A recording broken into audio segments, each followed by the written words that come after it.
नमस्कार दोस्तों, स्वागत है आपका बीएचयू वर्ल्ड के ऑनलाइन लर्निंग प्लेटफॉर्म पे। दोस्तों, जैसा कि आपको पता ही है कि इस समय हम लोग बीएचयू के प्रीवियस ईयर क्वेश्चंस की सीरीज़ में मैग्नेट चैप्टर को सॉल्व कर रहे हैं। और ये हमारा, जैसा कि आप लोग देख पा रहे होंगे, आज ये पार्ट 5 हम लोग का चल रहा है, 5वां लेक्चर है। इसके पहले हम लोगों ने 4 लेक्चर्स ऑलमोस्ट कवर कर लिए हैं और आई थिंक ये आप लोग कंटिन्यूटी बना के अच्छी तरीके से उसको देख रहे होंगे। और अगर अभी तक आप लोगों ने उस लेक्चर को नहीं देखा है तो बीएचयू वर्ल्ड के प्लेलिस्ट में जाकर सबसे पहले उन लेक्चर्स को देख लीजिए। और वो आपके लिए कितना सिग्निफिकेंट है, जो कंटिन्यूटी बना के देख रहा है उसको तो पता है, और जो नया वीडियो फर्स्ट टाइम मेरा देख रहा है तो उनको हम बताना चाहेंगे कि इस सीरीज़ में हम लोग बीएचयू की प्रीवियस ईयर क्वेश्चंस को सॉल्व कर रहे हैं।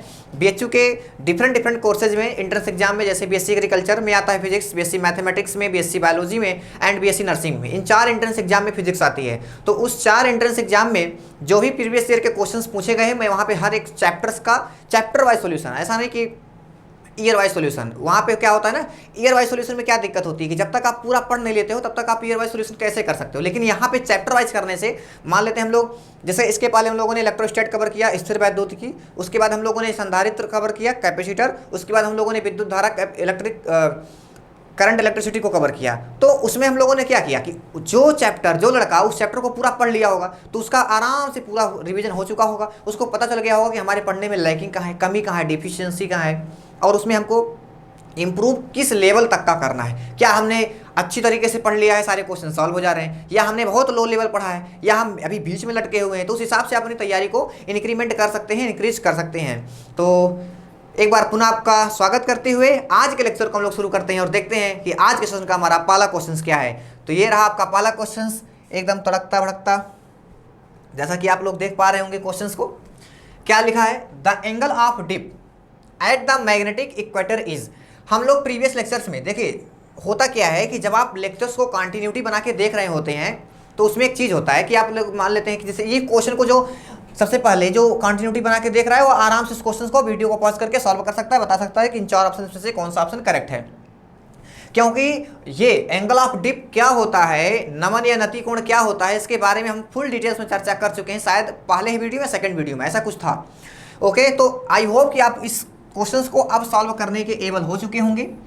अगर फिर भी अगर कहीं इब्बट है, जो नए नए वीडियो हैं, जो फर्स्ट टाइम व्यूअर है, जो फर्स्ट टाइम देख रहा है, उनके लिए मैं थोड़ा सा यहाँ पे चर्चा करना चाहूँगा। लेकिन अगर वो ज़्यादा जानना चाहते हैं तो प्रीवियस वीडियो को देखना उनके लिए मस्ट है। Let us see how to solve this questions. देखो, सबसे पहले किसी क्वेश्चन को समझने से पहले क्वेश्चन में आए हुए टर्म्स को हम लोग डिफाइन करते हैं। नंबर फर्स्ट क्या होता है, एंगल ऑफ डिप क्या होती है, और second thing is that magnetic equator क्या होता है। तो भाई मैग्नेटिक इक्वेटर मुझे लगता है सभी लोगों को पता है, चुंबकीय मध्य रेखा लिखा है, या बहुत लोग इसको विषुवतीय रेखा भी टाइप का बोल सकते हैं, जो बीच में अगर ये अर्थ है हमारा तो इस टाइप का जो बनता है ऐसे, यही हमारा होता है। ओके, सबसे पहले समझते हैं कि एंगल ऑफ डिप क्या होता है। जैसा कि मैं आपको बता चुका हूँ ऑलमोस्ट लेक्चर्स में, जो अर्थ का परिणामी चुंबकीय क्षेत्र होता है, नेट रिजल्टेंट मैग्नेटिक फील्ड, और ये हमारा मान लेते हैं ये इसका वर्टिकल कंपोनेंट है और ये इसका हॉरिजॉन्टल कंपोनेंट है। किसका, अर्थ का हम लिख रहे हैं, ये हमारा क्या है, हॉरिजॉन्टल कंपोनेंट, 36 घटक, जैसा ये सब मैं बता चुका हूँ, जाके आप लोग देख लीजिएगा। ये हमारा वर्टिकल कंपोनेंट है। तो हम लोग क्या लिखते हैं कि B H is equals to B E cos I, और हम लोग फिर लिखते हैं V B is equals to V E sine I. Divide कर दो, तो डिवाइड करने में हम लोग क्या पाते हैं, वी अपॉन में V H is equals to tan आई।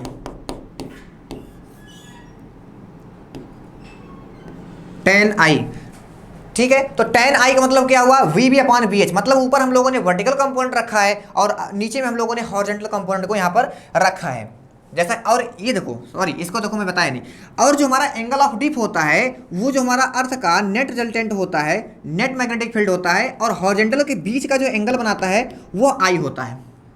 इसको नति या नमन कोण बोलते हैं, एंगल ऑफ डिप बोलते हैं इस आई को। तो इस आई में हम लोगों ने आई और वर्टिकल और हॉरिजॉन्टल में कंपोनेंट में क्या रिलेशन है मैंने आपको यहाँ पर बता दिया। आते हैं अपने मेन पॉइंट पे, हमको फाइंड आउट करना है भाई साहब मैग्नेटिक इक्वेटर पे कितना होगा। तो मैग्नेटिक इक्वेटर पे कितना होगा, सबसे पहले समझो ऐसे थोड़ा सा,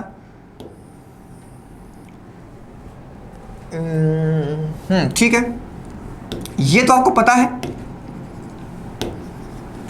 यहाँ से निकलेंगे यहाँ जाएंगे, यहाँ से निकलेंगे यहाँ जाएंगे, क्या निकलेंगी, क्या जाएंगी?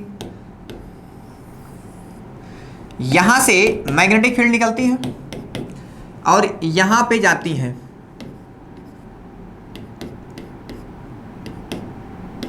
ओके, हम लोग क्या करते हैं कि एंगल ऑफ डिप कितना होगा, नमन नति कोण कितना होगा, उसको हम लोग डिप निडल से देखते हैं। डिप निडल से, डिप निडल बोलते हैं इसको, डिप सुई। ओके, अच्छा, डीप निडल क्या होता है और सामान्य कंपास वाला जो निडल होता है, सुई होती है, उसमें क्या फर्क होता है? तो डीप निडल से हम लोग एंगल ऑफ डिप मेजर करते हैं। तो क्या सर हम लोग कंपास से मेजर नहीं कर सकते हैं? नहीं, आप सिंपल कंपास से इसको मेजर इसलिए नहीं कर पाओगे क्योंकि जो हमारा सिंपल वाला कंपास होता है वो केवल हॉरिजॉन्टल मूव करता है। आपने देखा होगा ऐसे ऐसे ऐसे ऐसे करता है, ऐसे ऐसे ऐसे ऐसे ऐसे ऐसे ऐसे ऐसे ऐसे ऐसे करता है, तो वो वर्टिकल पे मेजरमेंट कभी नहीं ले पाता है। लेकिन एंगल ऑफ डिप जो होता है, हमारा डिप निडल जो होता है, वो क्या करता है कि वो ऐसे ऐसे तो घूमता ही है, ऐसे ऐसे मतलब कंपास की तरह, लेकिन ये ऐसे ऐसे भी घूमता है, वर्टिकल भी घूमता है, ऐसे ऐसे। तो वर्टिकल मेजरमेंट भी लेने के लिए कैपेबल होता है, इसलिए हम लोग डिप निडल का यूज़ करते हैं एंगल ऑफ डिप को फाइंड आउट करने में। ओके, तो सबसे पहले हम आपको बताते हैं। अच्छा, मैग्नेटिक इक्वेटर पे हमारा पूछ रहा है भाई साहब, मैग्नेटिक इक्वेटर पर एंगल ऑफ डिप कितना होगा। अब आते हैं मेन पॉइंट पे।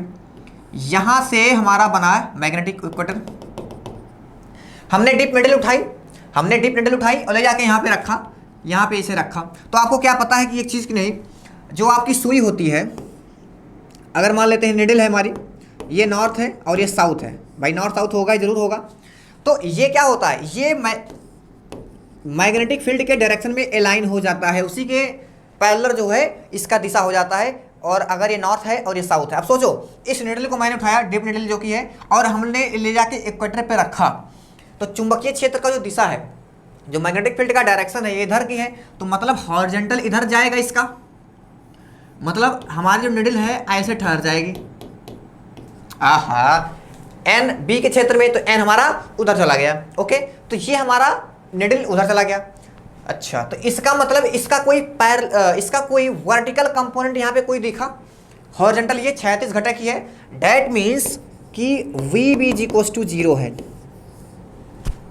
बस इतना समझना था यहाँ पे कि वर्टिकल कंपोनेंट हमारा यहाँ पर 0 हो जा रहा है, इसलिए हम लोग अब इस फार्मूले में हम लोग आएंगे। इस फार्मूले में आने के बाद हमको पता चला कि अगर हम लोग tan i निकालें तो tan i बराबर 0/BH। अरे यार ये 0 हो गया ना, तो यहाँ पे हमको मिला 0, ये इक्वेटर की कहानी बता रहा हूँ, और यहाँ से मिलेगा i बराबर 0।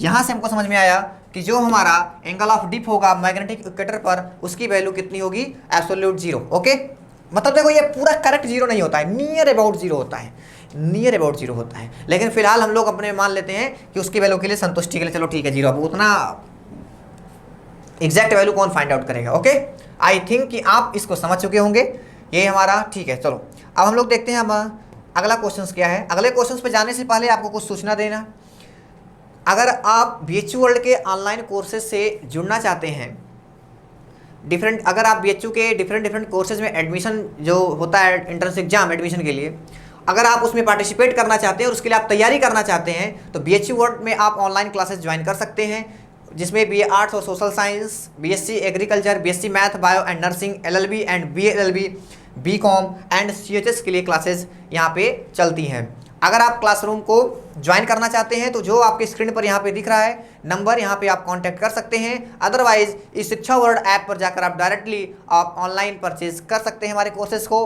और सेकंड बैच का यहाँ पे इनरोलमेंट स्टार्ट हो चुका है। ओके, तो चलिए अब हम लोग देखते हैं कि नेक्स्ट क्वेश्चन हम लोग का कौन सा है।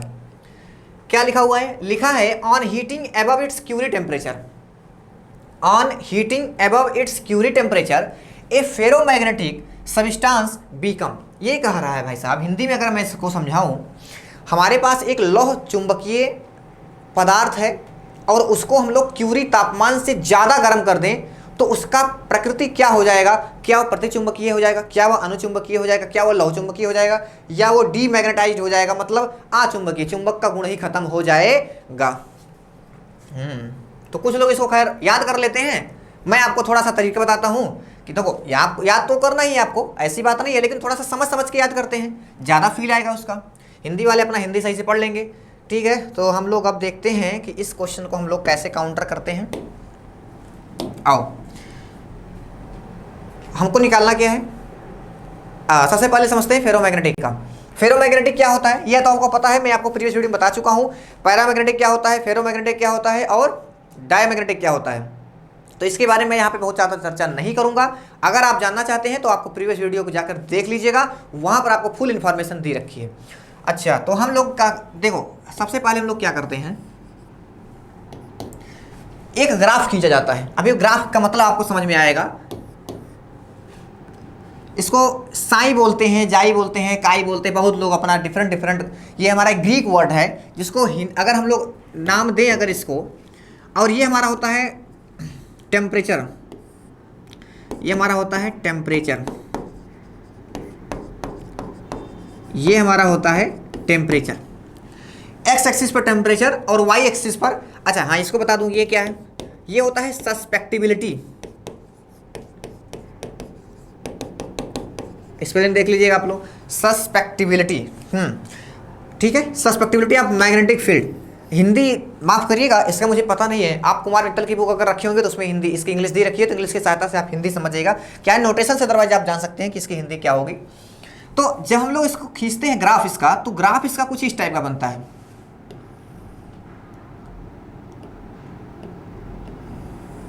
इस टाइप का जाता है,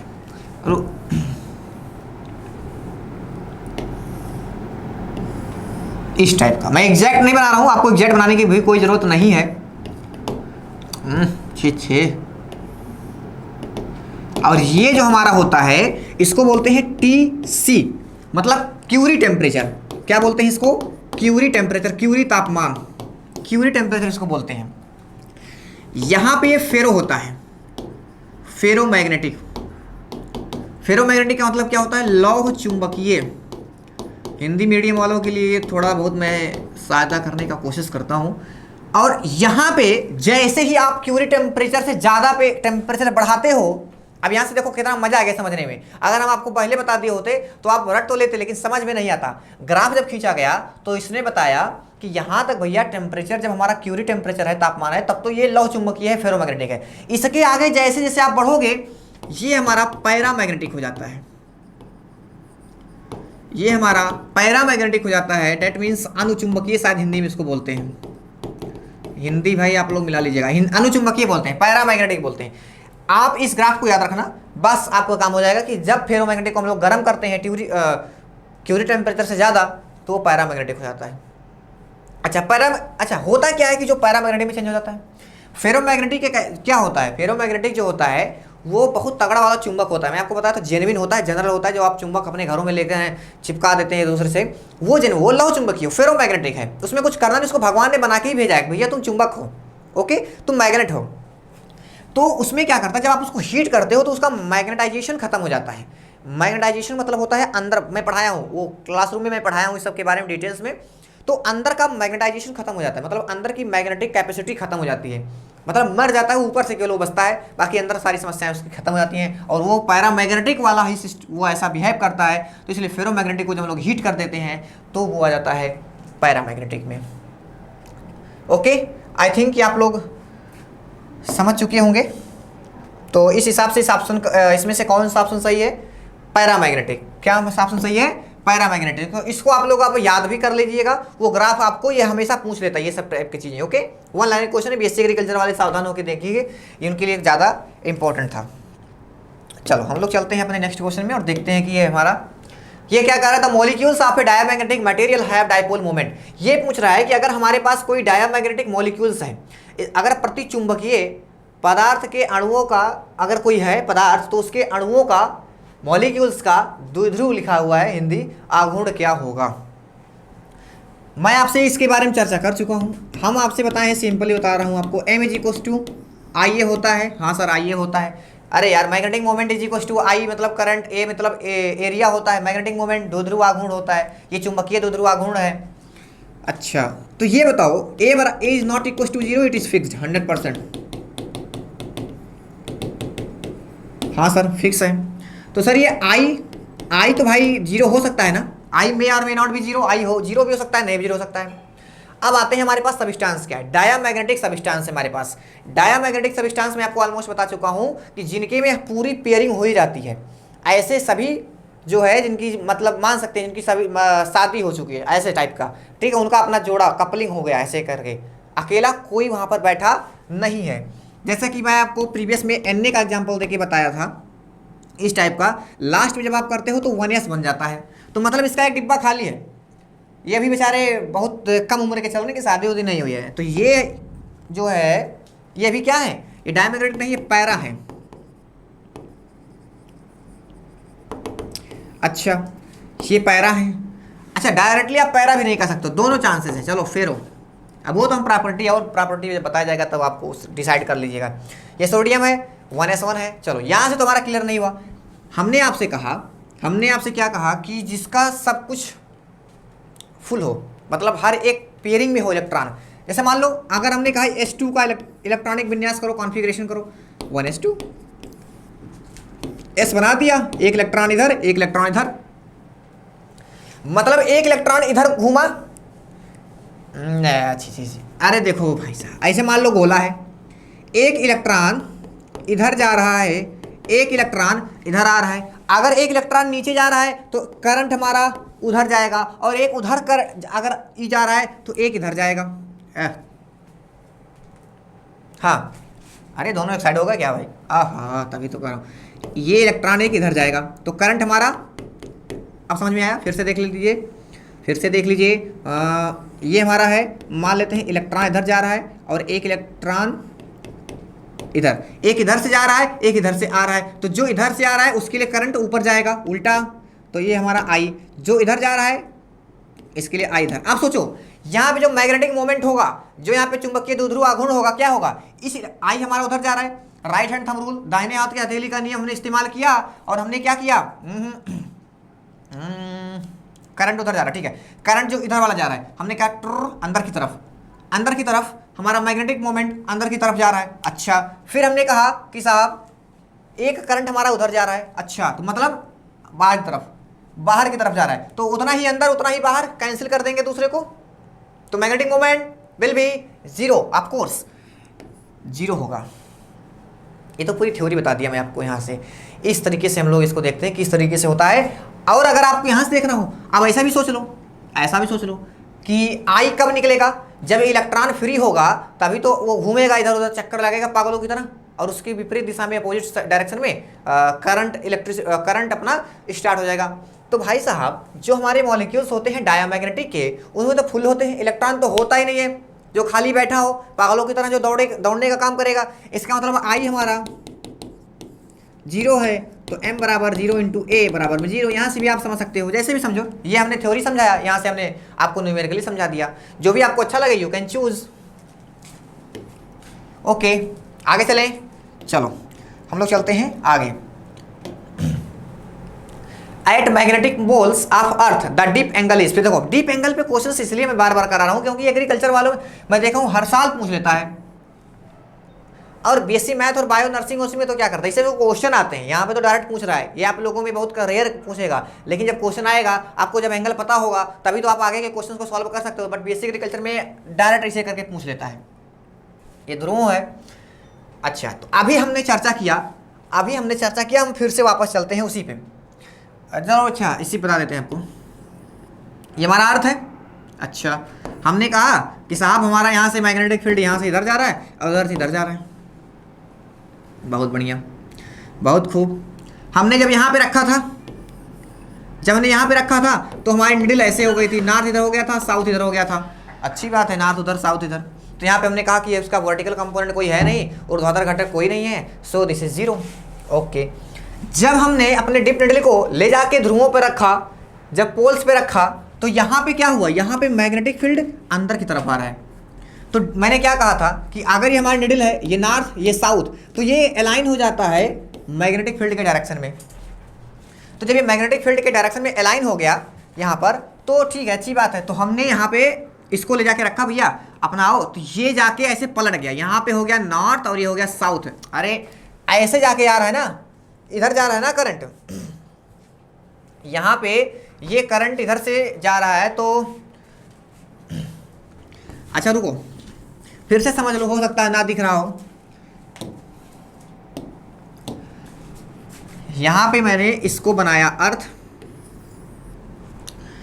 यहाँ से मैंने कहा कि मैग्नेटिक फील्ड निकला, यहाँ पे पहुँचा, डीप नीडल को मैंने उठाया, क्योंकि हमारा जो मैग्नेटिक फील्ड था अंदर की तरफ जा रहा था, हमने डीप नीडल उठाया तो नॉर्थ इधर आया, साउथ ऊपर चला गया। अब भूल जाओ कटर का, मैं कहानी बता चुका हूँ आपको। और इसका जो वर्टिकल कंपोनेंट है ऐसे है, सॉरी हॉरिजॉन्टल वाला क्षैतिज घटक इसका इस तरफ से है। अब सोचो आप ये क्या कर रहा है, इसका हॉरिजॉन्टल ये है, डीप मिडिल ऐसे है, इसका हॉरिजॉन्टल ये देखो, ये इसका इधर से है। अगर इसके डायरेक्शन में होता जैसे कि यहाँ पर, तब तो जीरो लिखते, लेकिन डीप मिडिल ऐसे और ये ऐसे, that means zero, that means zero, अरे सॉरी 90, डेट मीन्स 90। ये अच्छी नहीं जान पाए क्या? हमने कहा हमारा मैग्नेटिक फील्ड का डायरेक्शन इधर होता है, और हमने कहा जब ये नॉर्थ ये साउथ, तो ये बी के डायरेक्शन में जाएगा। अभी ऐसा नहीं हो सकता है, साउथ इधर नॉर्थ इधर, गलत है। तो गए तुरंत टंग गया, इसने कहा भैया हमारा हॉरिजॉन्टल ये है, तो उसने कहा कितना डिग्री, उसने कहा 90 डिग्री, तो कहा ठीक है 90 डिग्री बना लो। इससे आप एक रिजल्ट आउट कर सकते हो, tan 90 जी इक्वल्स टू, मैं at equator sorry at poles बता रहा हूँ, ध्रुवों पर, v अपॉन में BH।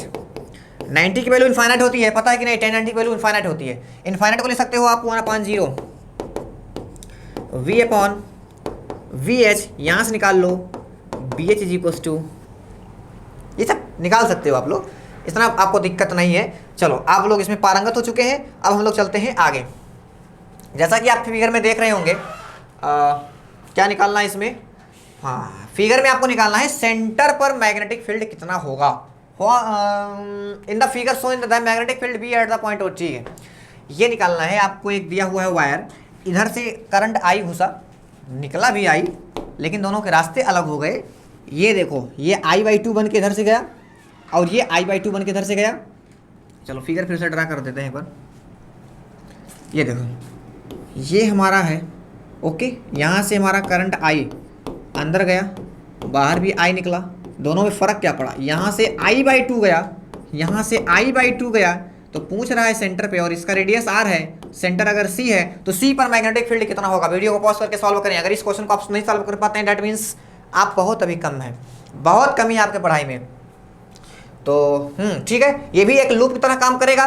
कुछ लोगों के दिमाग में घूमने लगा formula μ0I R square, sorry ये तो फार्मूला बड़ा वाला हो गया, mu B equals to μ0I upon में 2R। तो क्या कर लोगे इस फार्मूले से, बता दो हमको, क्या कर लोगे भाई साहब? यहाँ से देखो, यहाँ से कुछ दिया हुआ है, कुछ नहीं दे रखा है, R/2 R I/2 अच्छी कुछ नहीं है। अब सुनो, यहाँ पे आप दिमाग लगाओ, यहाँ पे देखो आपको फार्मूला डायरेक्टली पूछ के रखा है, तो बहुत लोग तो यही लगा देंगे कि अच्छा मैचिंग, ओह मैचिंग। भैया थोड़ा सा डायरेक्शन का भी ध्यान आप लोग रखा करो। सबसे पहले जब करंट I इधर से जा रहा था ऊपर वाला, इसके लिए हम लोग देखते हैं कि मैग्नेटिक फील्ड का डायरेक्शन किधर होगा, उसके वजह से जो मैग्नेटिक फील्ड पैदा होगा। हमने कहा कि हमने अंगूठा उसके डायरेक्शन में रखा और अंग्रेज फिंगर को कर्ल किया, ऐसे अंदर की तरफ ढकेल दिया, ऐसे किया अंदर की तरफ, अंगूठा उधर जा रहा है, देखो आई उधर जा रहा है, आई उधर किया, इधर अंदर की तरफ ढकेल दिया, मतलब ऊपर वाले की वजह से अंदर की तरफ मैग्नेटिक फील्ड बना, इनवर्ड्स अंदर की तरफ। और ऊपर वाला हमने क्या कहा, अंगूठा इधर किया और ऊपर बाहर की तरफ। ये हमारा बाहर की तरफ और ये हमारा अंदर की तरफ, तो एक बाहर एक अंदर, सब कुछ सेम है। इसके पास भी I/2 रुपया है, इसके पास भी I/2 रुपया है, R दोनों का सेम है, बस काम खत्म। इसका मतलब 0 होगा। इन सब बातों का आप लोग ध्यान रखिए, डायरेक्टली फार्मूले पर ही मत जाइए कूद कर, थोड़ा सा देख लीजिए। भाई मैंने मिलाया तो μ0I/2R, अगर ऐसा पूछ रहा है, अब चूंकि बहुत लोग ये भी जान जाएंगे ना कि सेंटर का फार्मूला ही यही होता है।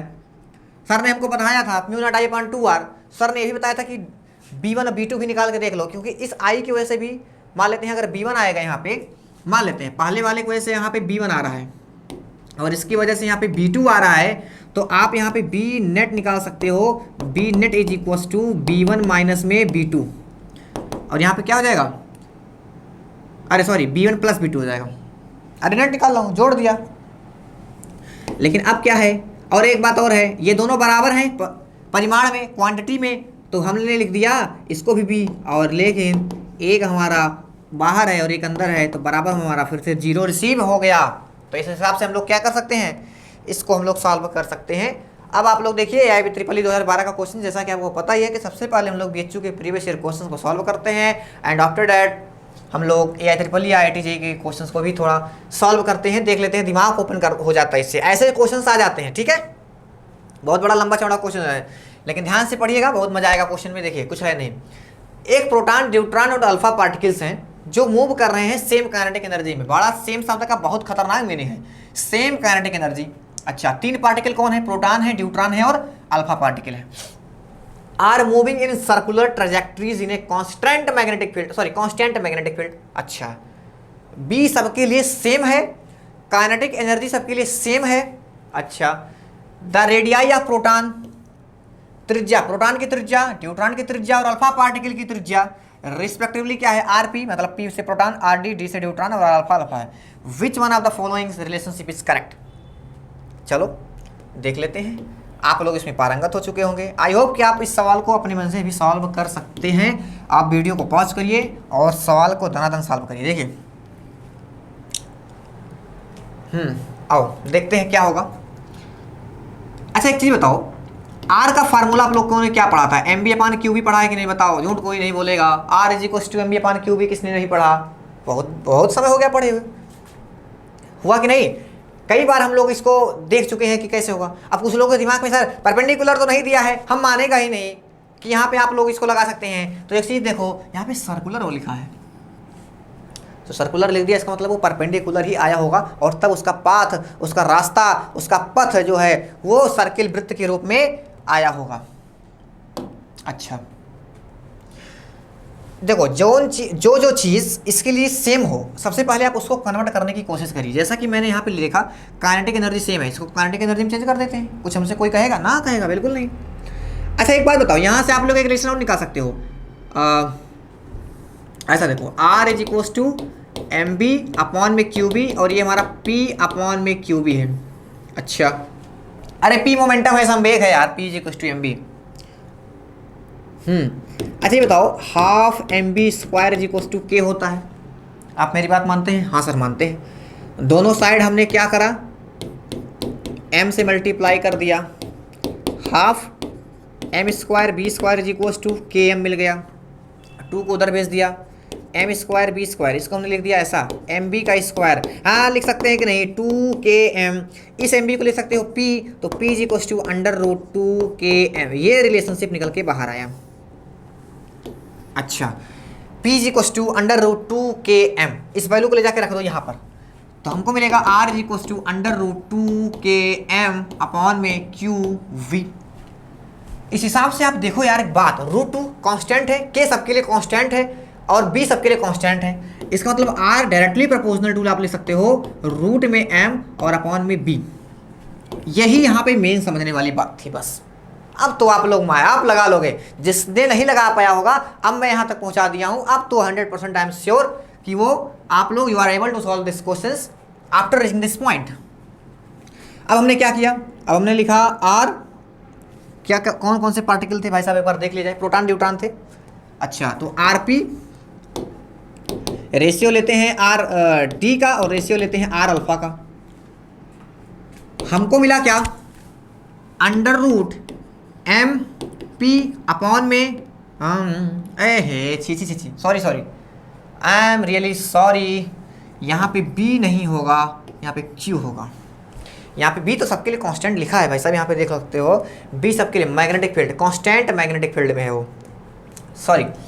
अच्छा क्यू होगा। अब यहाँ पे क्या लिखेंगे हम लोग? Charge of proton under root M D upon Q D, under root R alpha तो एम अल्फा अपॉन में क्यू अल्फा।